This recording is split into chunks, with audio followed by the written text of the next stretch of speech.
அதே போல் ஏகாதசி அப்படிங்கிறது பெருமாளோடது.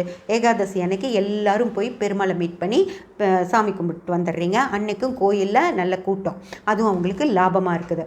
அதுக்கப்புறம் வர்றது பார்த்திங்க அப்படின்னா துவாதசி, திரியோதசி, சதுர்தசி. இந்த துவாதசி, திரியோதசி, சதுர்தசி இந்த விஷயங்கள் இன்னும் கரெக்டாக செட் ஆகி வரல. எந்த பேருக்கு இந்த திசையை வச்சு மேட்ச் பண்ணலாம் அப்படின்னு சொல்லி அதுவும் மேட்ச் பண்ண முடிஞ்சிருச்சுன்னு வச்சுக்கோங்களேன். அதையும் இதோட இது சேர்த்து இன்னைக்கு இது கும்பிட்டிங்கன்னா ரொம்ப நல்லது அப்படின்னாங்க எல்லா அர்ச்சகர்களும் சொல்லுவாங்க.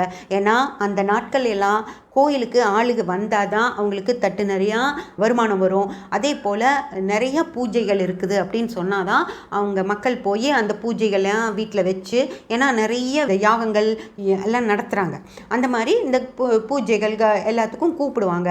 அவங்க வீட்டில் போய் அந்த பூஜையெல்லாம் செஞ்சு கொடுத்துட்டு வர முடியும். அதன் மூலமாக தான் அவங்களுக்கு நிறைய வருமானம் வரும். அதனால் அர்ச்சகர்கள் அப்படி தான் சொல்லுவாங்க.